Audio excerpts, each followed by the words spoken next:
You're tuned in to Community Conversations with the Trio, a weekly show that explores key topics in health, education, politics, and business.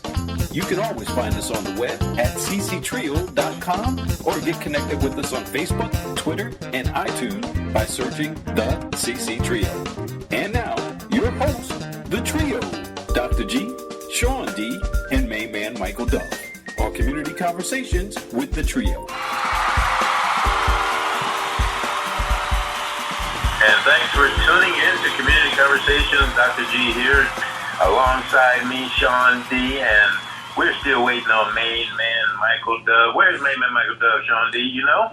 Man, he's doing his fatherly things over there. So, yeah, he's getting this thing on with his kids to do their homework. He's doing homework already. That's a dedicated man right there. Well, as long as he's doing family stuff, we cannot give him a hard time. Family stuff is important, absolutely. No doubt. But I'll still give him a hard time anyway, though. I got to put it out there first and foremost. Are you ready for some football, Sean D? I am very much ready for some football. I can't wait. So, got the fantasy league, about to have the draft this week. Got a lot going on. I'm very much ready for some football. How about yourself? Absolutely. I know you're a Cowboys fan. Whetting your appetite, getting you, psychologically ready for the new season. Cannot wait. Particularly, although the Cowboys didn't do well in the preseason, but it didn't count. So when it counts, we'll be a new team.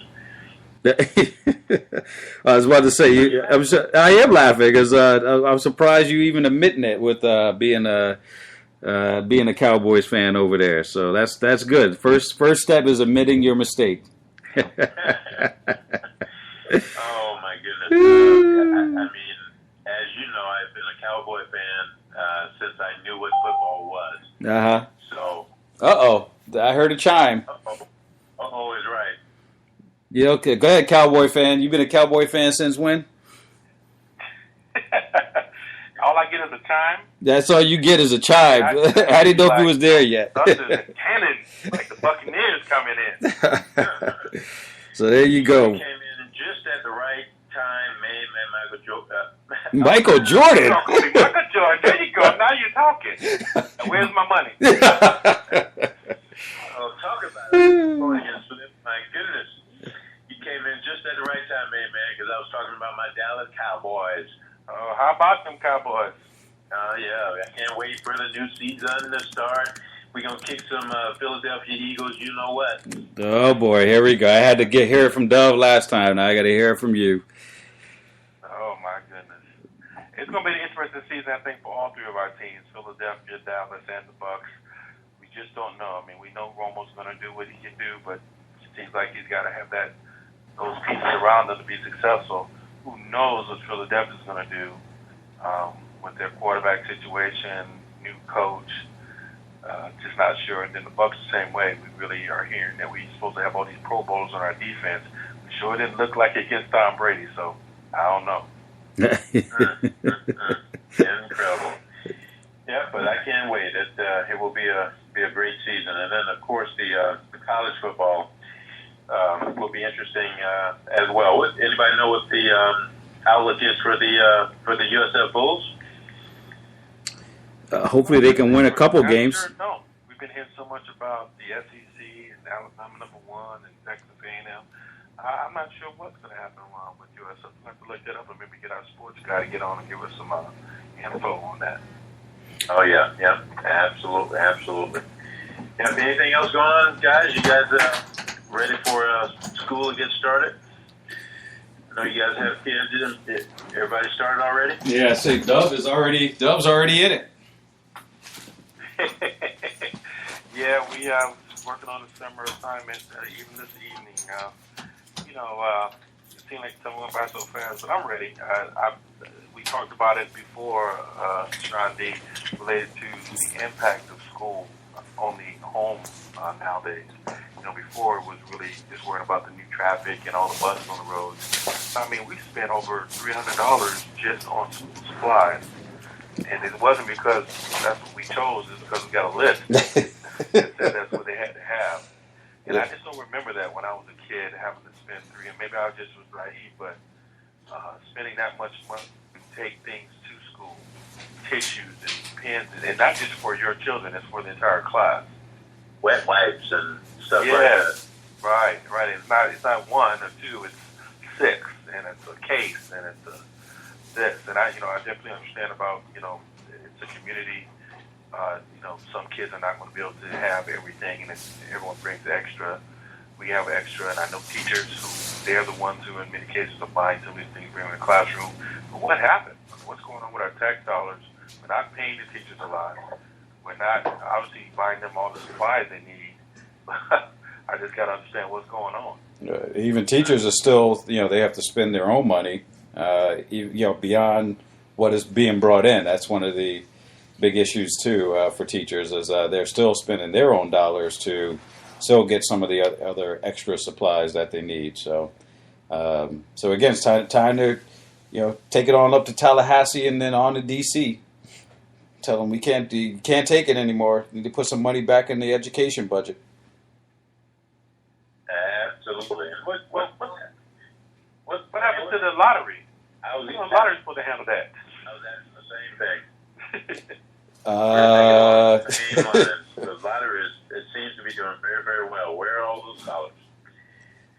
That's a good question. Maybe we need to get somebody on here. Maybe we need to get someone, Mr. PhD in educational policy.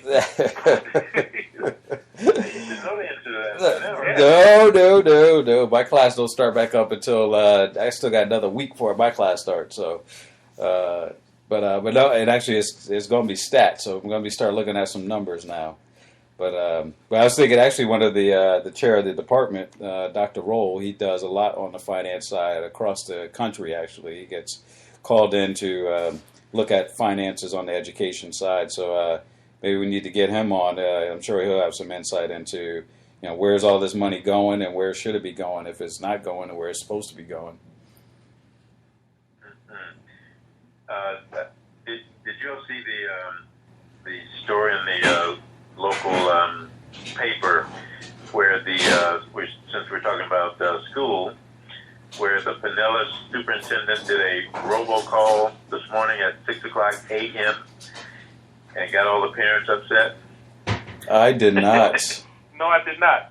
Welcoming all the parents and students to the new school year this morning at 6:00 a.m. Hey, getting them ready. Whoever set that up, I'm sure they got a good lashing. Just getting them ready, man. You got as parents, you got to be up. You got to be up early anyway. Sunday, 6:00 in the morning. Come on, you already up. Go to church. Yeah, you already up. So they felt bad. I think the story says around noon they sent out another robocall apologizing to all the parents for waking them up, 6:00, and that was, I think they said Sunday was their last morning sleeping in for those folks who weren't getting up, going to church or doing some other activity. So folks were upset. Wow. Mm-hmm. So did they explain what the problem was? Maybe that was meant for Monday? I have no idea. Who knows? But whatever the problem was, they should not have made that mistake. Well, that gives you enough time to get up and get your clubs out. Maybe you could have went to the driving range or something. Maybe they did you a favor. Or maybe you just wanted to lay in the bed for another 2 hours. Well, I mean, you can answer the phone. You can answer the phone and go back to bed, though. 6:00 in the morning. You don't have to get up right away. You can just answer. You can answer and go to bed. Say what? So you can just answer the phone and go to bed. You don't have to get up right away. That was that's a choice. That's a choice right there. I'm gonna say that's a choice. Don't get mad. They should be excited. You should be interested in whatever school. You try to get people engaged in school. All right, let's go. It's a new school year. We got these new assessments coming. We got this Common Core coming down the pipeline. Let's rally the troops and get everybody ready to tackle these issues. Our children are falling behind nationally and internationally. Let's do it. We need to get up at 6:00 in the morning every morning to start doing some studying before school. Then maybe we should do that too. Robocall at every Monday through Friday. Robocall people at 5 a.m. Get them up and ready to get to school. Actually, that's probably not a bad idea right there. I can't argue that point that we have some work to do. So the fact that we were laying in on Sunday a little bit might have been what our problem is, laying down a little bit too much. So let's get it. You're in.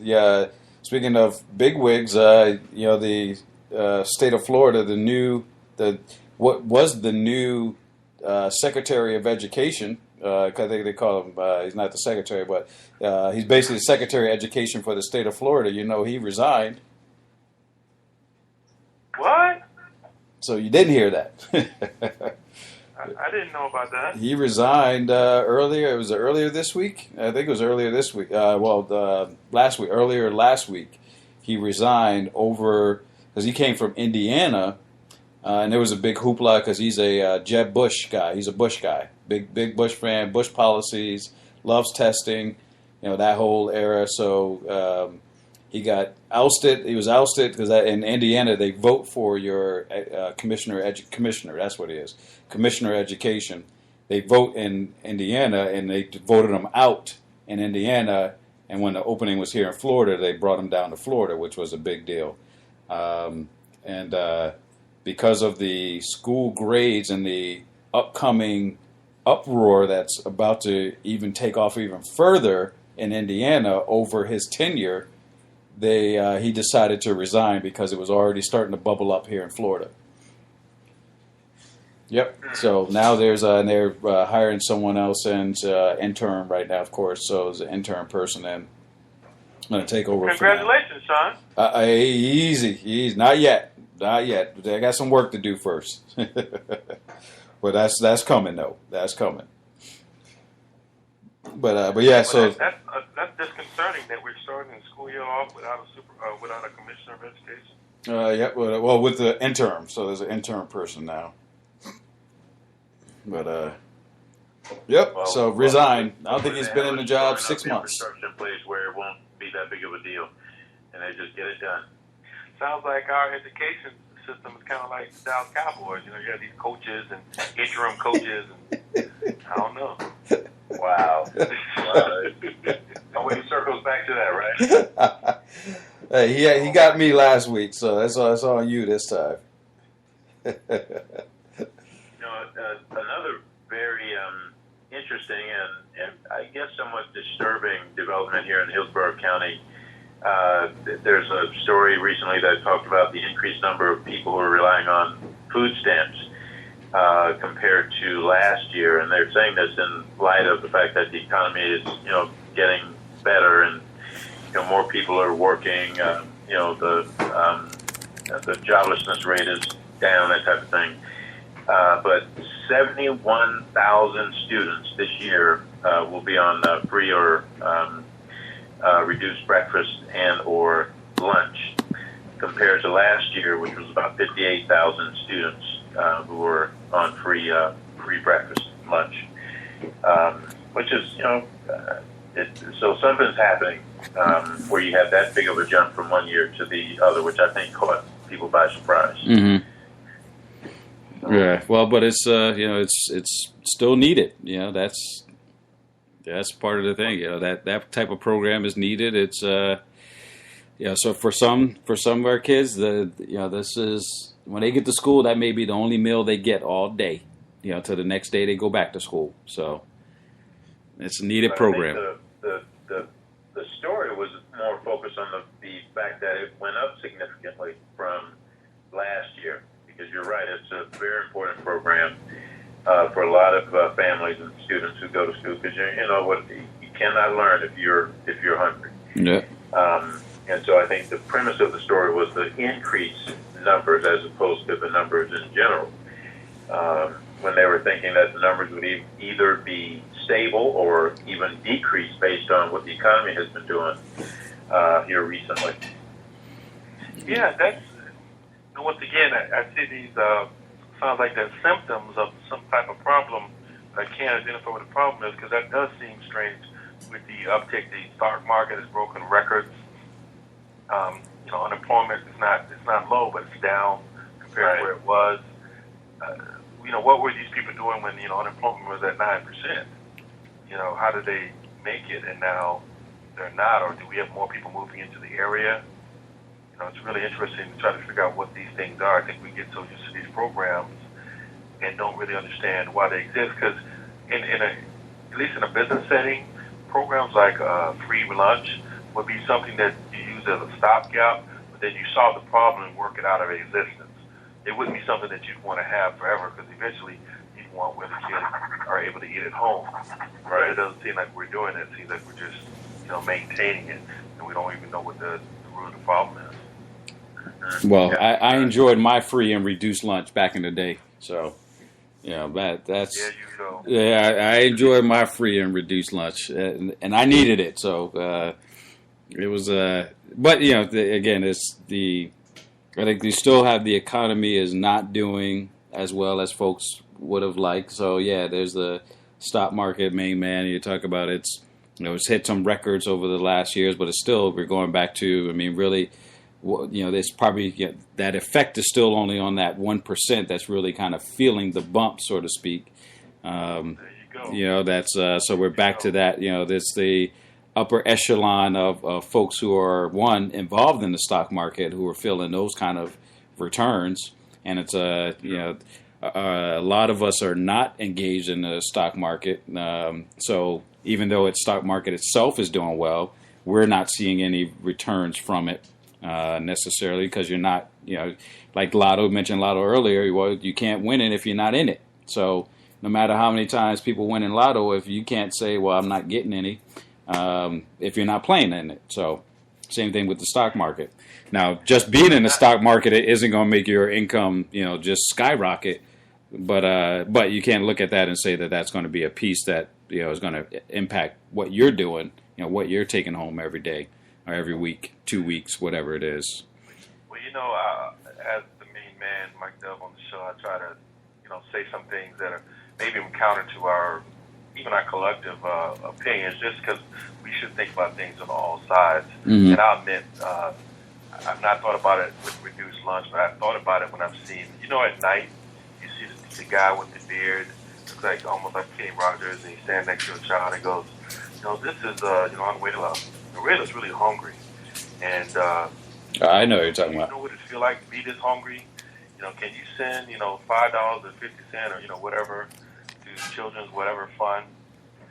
And I always, once again, being kind of cynical, I'll go, well, if you are two grown people and you living somewhere where you barely eating, where you're drinking dirty water, where you're sick, why in the world are you having 5, 6 kids, and then now they're on TV with this man say me send money, and I go, what? Break it down. There you go, breaking it down now. I want to help, but I'm thinking, well, what? That doesn't make any sense. I'm watching them walk through the village, and I'm going, look at this village. I would not be having no kids in that village. But that's where I need to stay. That's where I want to go. I would understand I'm not having children because I can't feed myself. Now, I think about this, you're saying it's going up with this free and reduced lunch. And I remember going to school, and I think you actually referred to breakfast. And I remember that would be the only breakfast I had, too. It's not because I was never on free and reduced lunch. Not that we didn't have breakfast. It's just my house was one of those houses you get up, get dressed, and get out of the house. There was no sitting at the table having breakfast and cheering on their heels to get to school. So that was just more of a situation. But nevertheless, I think about, well, what are these people thinking when they're in the hospital and they're having the baby, they're naming the baby, or they're taking it home and they're buying these diapers and pampers and things? Do you not realize you have to feed this child for for at least 18 more years? Do you not understand that that's part of this process? But you're you're talking about some other country. That happens right here. No, that's what I'm talking about. I'm talking about right here. That, what is this, when you see the parents, you're like, I gotta get them. I'm thinking, well, I almost want to do a PhD kind of thing, want to interview these people. Well, what did you think was going to happen? What are you eating? Did you eat every day? No, I didn't eat. Like Sean just said, hey, I was on free reduced lunch. So Sean knows, what it's like to be on free reduced lunch. Then why are you having, 3, 4 kids? Did you enjoy that? No. And now you have 3 kids, now you're putting them on free. Why would you do that? I don't understand why the cycle continues when it's really kind of obvious. It's not like this is some kind of cultural thing where we don't understand what's going on. Some of the racial things that have been going on recently, I think, are even beyond some of our understanding. We don't understand why people do something that. But I have the common sense. We have 2 dogs. First thing I told my wife, you know how much it costs to have 2 dogs? Oh, I love the dogs. I said, yeah, I love the dogs too, but dog food costs money. There you go. A lot of money. Give up something of yours, some dog food, some dogs can eat. And she said yes. So that's what we did. So, that's how you have to do it. But we do it with children. We just go ahead. As soon as they come on the earth, somebody's going to take care of them. Because they're humans. And I sometimes that concerns me that maybe we are just, letting the problem fester and go further when people kind of know that we're not going to let a child go hungry. Somebody's going to figure out something, even if it's not the parent. And that's just, I think, one of our problems that we have these days. I tell you. Well, let's do this before Dove gets us blown up on the social media over here, thinking that we're telling people not to have kids. We take a break real quick. China. We take a break real quick, and I'm just saying that on the other side of this break, we'll pick up where Dr. G wants to go next here. But let's take this break real quick. We'll be right back. Cruise and Catch Excursions specializes in providing unique and unforgettable experiences on the pristine waters of Tampa Bay. Whether it's an exciting cruise excursion departing from the Tampa Bay Sail Pavilion, Tampa Convention Center, or a day of fishing in the bay, they promise it'll be a day you'll remember for a lifetime. Previous customers have enjoyed such excursions as birthday or anniversary celebrations, a day out with just the girls or guys, romantic marriage proposals, awesome fishing, and lastly, the ever-popular romantic sunset cruise for 2. Your excursion options are only limited by your imagination. Book yours today. Call them at 813-597-9882 or book online at cruiseandcatchexcursions.com.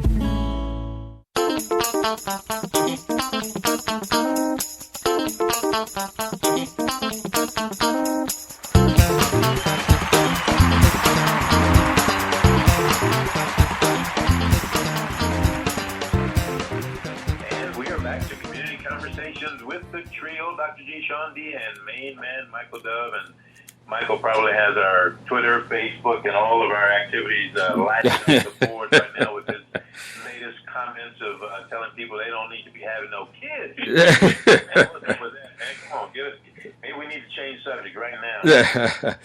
So there's some truth in that now. There's some truth. Don't we need to change subjects?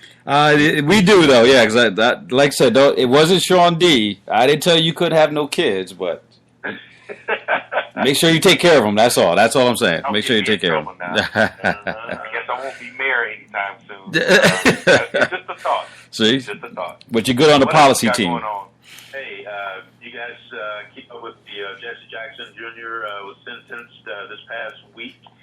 I think he got 30 months, and his wife got 1 year. And if you recall, a couple of years ago or recently, he mismanaged, let's say he spent $750,000 of campaign funds, which I guess is against the law. No. You guess it's against the law? Yes, you cannot just use campaign funds for personal purposes. Well, Sean D., you going for your PhD. Tell me then, what is the money for if you can't spend it?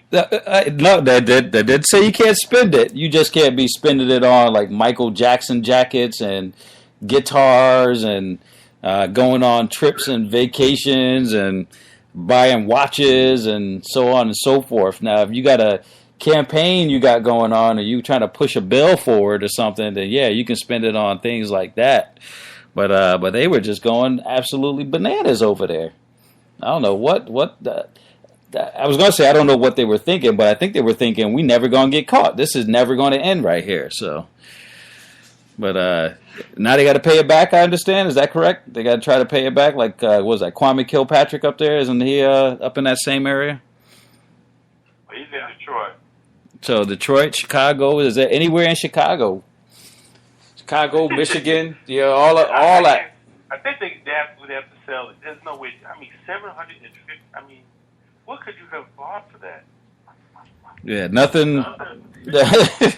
Well, like you said, they bought they bought some classic stuff. Some. I almost want to say it was like a Michael Jackson glove or something. Did they get a glove? I know Michael Jackson was in there. Maybe like a couple of locks of his hair or something like that. I don't know what it was.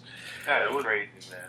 Some Michael Jackson memorabilia that was quite expensive, and you mentioned he bought watches, not just a typical watch, but you're talking about the high-end, I think it was the high-end Rolex watch. And, of course, all the clothes and trips, and, I mean, they just kind of went overboard. And you would think, and I would hope that, if my wife knew I was doing this, she would be like, if you don't stop this right now, Dr. G, I'm calling the authorities because I don't want to get mixed up in this. Now you got both of them for the trouble. And thank goodness I guess the judge allowed them to stagger their serving time. So he'll serve first, and then he'll come home, take care of the kids, and then she'll go in. Well, that's kind of messed up for the kids. Wow. I didn't hear that, but I guess I don't even know what to say about that. I guess that is what they're doing. Yeah, great for the kids, I guess. I mean, at least they have someone that's going to be there for some, continuity. But I mean, they did commit a crime. Let's be real here. We're not talking about saints over here. It is a crime to do such. Not to say that others don't do it and get away with it, but they still committed a crime. So there you go. You get what you get. But You know what? it's that conversation. Now I'm not going to be crazy with this one, but I've heard it before, and it makes me laugh so to hear. This is that white collar crime, right? Yep.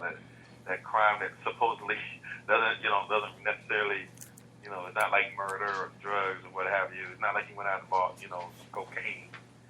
Not saying I'm not saying right or wrong, but it's just one of those things where the judge being lenient enough to allow them to stagger their sentences. I think I could understand that. I'm not upset about that. It's not like he just did something. I don't know. I guess if I win the lotto and put $1 million check in Sean's hand, let's see him in the Michael Jackson jacket he gonna have. Well, it was 2 hats, Michael Jackson hats, for $8,000. $4,000 a hat. Jackson wore a hat. $4,000 a hat. He not only bought some crazy stuff, he got gypped. So he ain't known for no hat. I guess Charlie Wilson. Now Charlie Wilson known for a hat. Now, if you're gonna buy a hat, get Charlie Wilson a hat. Yeah, who hat? Charlie Wilson. Charlie Wilson. Oh, okay. Uncle Charlie, man. Uncle Charlie. Charlie Wilson.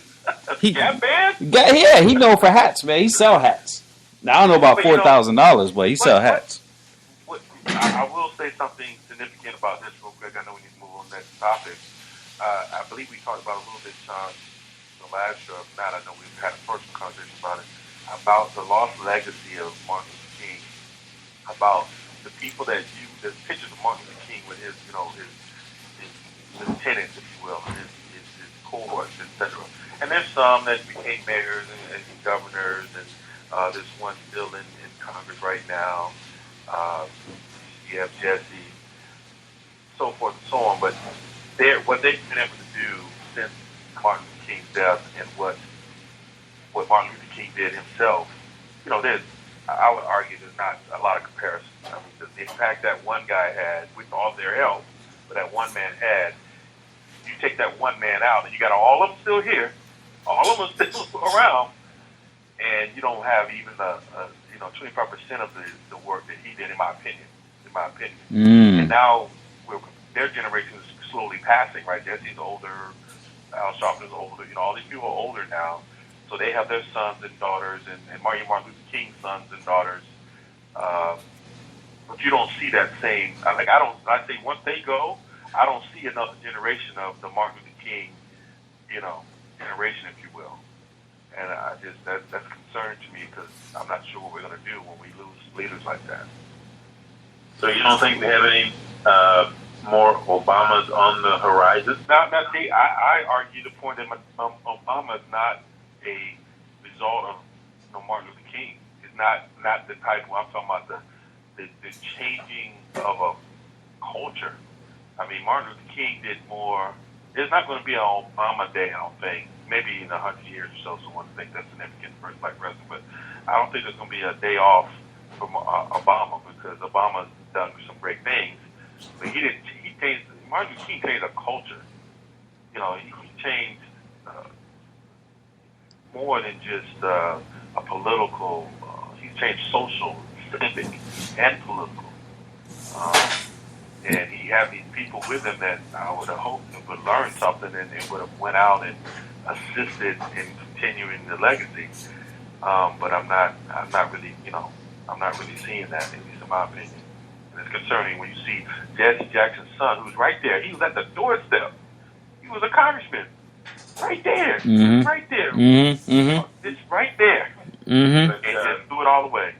but man, the one thing I think that we have to keep in mind, the stakes are higher now. And what I mean by that is when Dr. King was around, we weren't talking about millions and millions of dollars that him or any of his folks could, stand to make. And plus, they kept in mind the greater cause. Now, the greater cause is the almighty dollar. And you can see now with $750,000 campaign money, on the table, what was the greater good? It's clear. Yeah. It's clear. So I'm sad. Just going to just wait on Sean to get his act together and maybe he'll come save us. and it's like since we're talking, politics and our public servants. I mean, like this San Diego mayor. What's his name? Vilner. Oh, the Okay. So I guess there's a petition out now to actually recall his election to oust him as mayor. 81% of his folks in San Diego are saying that he should resign. Why the heck is he still hanging on? I don't get it. power of position, man. Hey, remember the governor? What's the governor of? No, was it the governor of Illinois or the mayor? Oh yeah, Blagojevich. Blagojevich. Put Jesse in office. Blagojevich. Oh yeah. Yeah, remember? They got him recorded. Yeah. Hey, and I'll tell you something even worse than that. I give you exactly why, Dr. G. I actually lived through this. I actually lived in D.C. right after your boy got caught smoking crack. The mayor of D.C. called smoking crack in a hotel room. Video, sound, and everything. I was there when they reelected him. I was living there. And I was sitting there going, are you serious? You want to... And sure enough, he got reelected. So I think these politicians understand that, it may look bad. It may look bad, but it's as my cousin Joe would say, it's the game, man. You don't ever give up because you never know. Wiener tried to come back. Look at Wiener. Yep. What was he thinking? What was he thinking? And he's just. I mean, I don't understand politics. God bless you, Sean, for jumping because I don't get it. I don't understand it. Yeah, but the idea is you got to get in there. Where you can just go, what? Oh, what? All these women? Come on. But in order to change it, you got to get in it. You got once again back to the lotto theory. You got to be in it to win it, right? So if we don't have individuals stepping up who hopefully comes with some kind of higher moral compass, more balanced moral compass, then we're going to get, you're going to get the wieners, coming up again, repeatedly popping out. The wieners are always going to be there. So, that's just how it is, pun intended. So, that's until we get some others out there, that's what it's going to be. So, Shondi, I have a question for you. So, do you think that Jesse Jackson Jr. was already corrupt going in, or do you think that getting in the office corrupted him? I think he was corrupt going in the sense that there was, and I take this back to what Main Man said a while back, a couple of months back actually, on the shows, when we were talking about alcohol, is that it's the same idea. That power brings out something, right? It brings out something that's already there. So it's not to create, it just provides an opportunity for thoughts, ideas, actions that already that have already existed, but now give you the opportunity to enact them, right? So now Jesse Jackson had the power he was in a position of power to do something, that he may have thought about before because, instead of $750,000, I had, maybe he was working with $15,000 or $30,000. So he was maybe doing some similar things, but no one's really paying attention because he's only spending, $3,500 here, and that's maybe on the whole year versus spending $750,000 on, stuff. That's it's a bigger power grab. It's a bigger grab of something that's already existed. So yes, I would say that there's something that's already there that is being out. I'll add to that, to the wife thing, and obviously you've both been married a lot longer than me and have a lot more expertise in this. But maybe this is for another show. But you talked about, why didn't the wife be his moral compass? Why didn't the wife go, hey, what are you doing, honey? Don't stop this. It's not right. And I once again, just being my main man, I thought, I kind of went to the Bonnie and Clyde kind of thing. I'm like, you marry a woman, that's your teammate. She needs to be, I'm not sure. Do you marry someone who's going to stop you from always doing what you want to do? Or do you marry someone that is like Bonnie and Clyde? They died together, guns a-blazing. That was his woman right there. She rolled everywhere with him, and whatever he did, she did. Whether she was leading or he was leading. And, so you think about it like that. Then you think about it on the other side that obviously you want your wife to be, when I'm failing, I want her to be strong, and, we better as a team. There you go. Lifts me up when I'm down, and she permits me. So I get that. That's how I feel. That's what I look for in a teammate. But I had to, in the back of my mind, in my main man mind, I had to think, I don't know, I wouldn't want my wife sitting there going, oh, look at you, you're doing something wrong. I said, no, we're going down together, honey. So I don't know. It's a tag team effort. Take this fur coat and get on the plane. Got $750,000.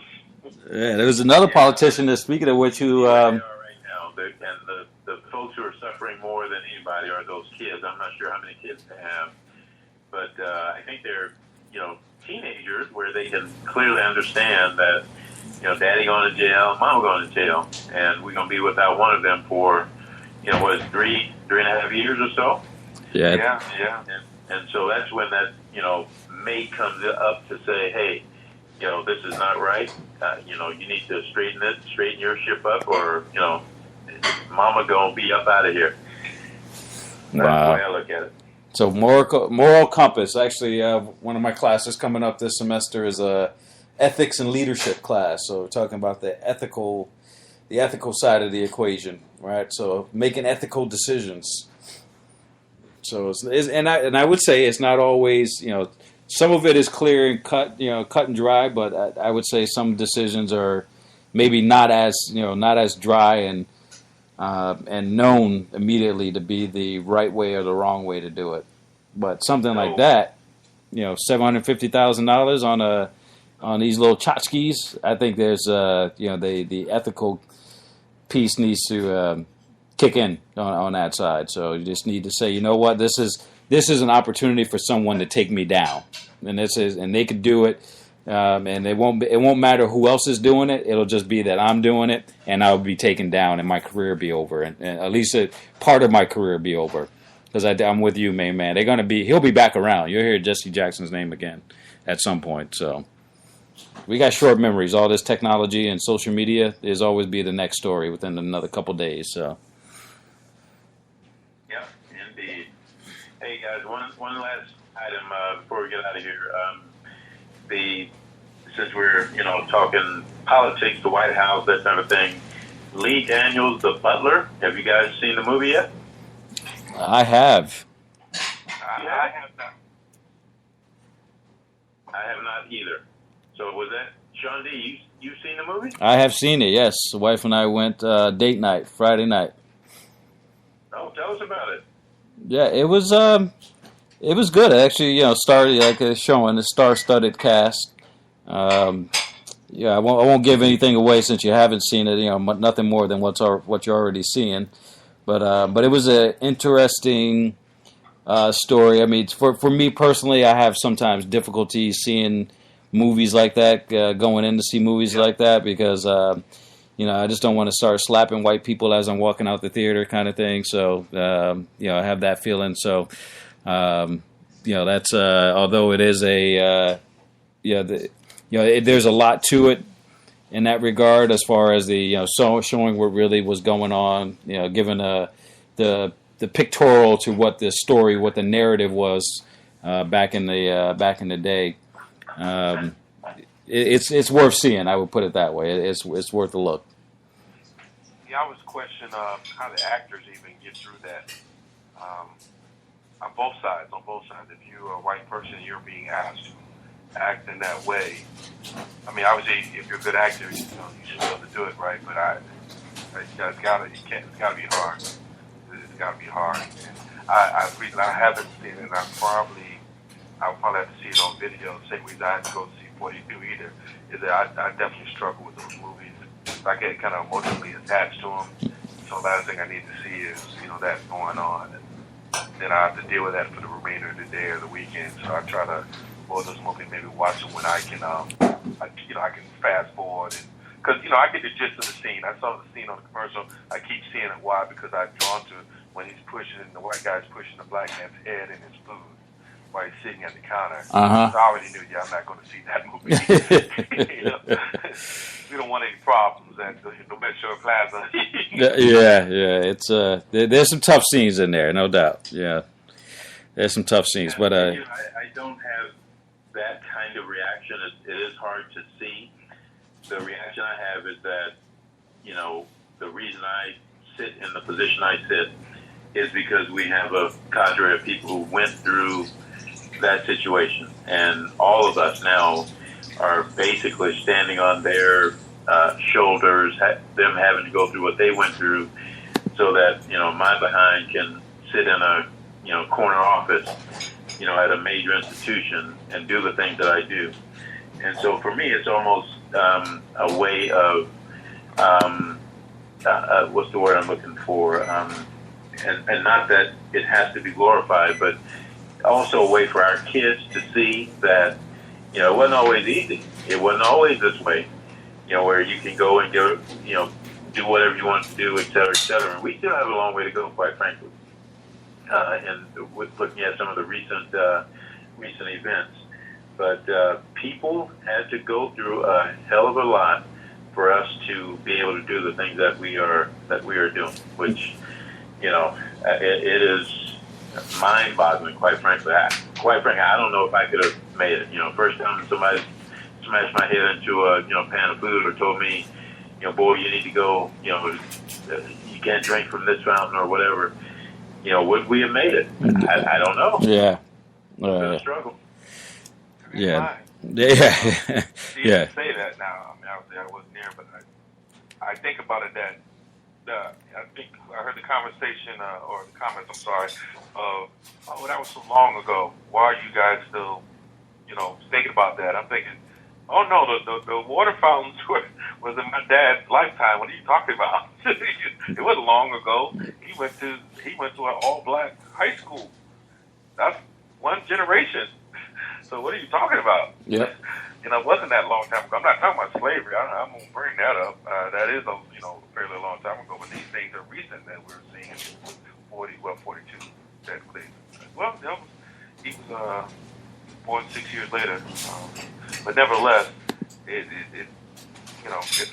a road to go, and I'm scared that the 70s and 80s, or maybe more so the 80s and 90s, we've kind of lost a little traction. Yep.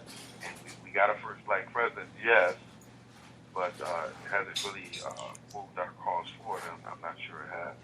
And then I see the look at how our Hispanic Americans are really pushing and really, moving forward fairly rapidly into not only politics, but local, state, federal. They're developing neighborhoods. They're growing their businesses. They're impacting policy. They're, basically caught up, if not surpassed us in some way. We've surpassed us in population already. So, it's something to think about. Yep. Well, this is definitely something we can continue to talk about but we need to wrap it up. And if you will remind me, guys, I have a story I'd like to share with you and also the audience when we talk about, we got a long way to go. A incident that happened to me probably a couple of weeks ago, maybe more than that, maybe a month or so ago, that was really an eye-opener for me to say that, yes, our race relations are not actually where they need to be. But just remind me, I'll share that story with you. Did someone hand you that golf bag again and say, come on, I'm ready to go? Hey, you close, because it did happen at a golf course. Oh, boy. I'll just leave it at that. All right. Okay, Backer man. Leave it at that. All right. All right. Appreciate it. Let's go down, and we got a lot more to cover next time we get together. Hopefully, we'll be too far away. All right. Thanks for listening. Peace. We hope you enjoyed another edutaining episode of Community Conversations with We the out of Trio. here. To keep the conversation going, stay connected with us by visiting cctrio.com and following us on Facebook, Twitter, and iTunes by searching The CC Trio. Community Conversations with the you Trio. next week with Dr. G, another new Sean D, and Main Man Peace Michael out. Love.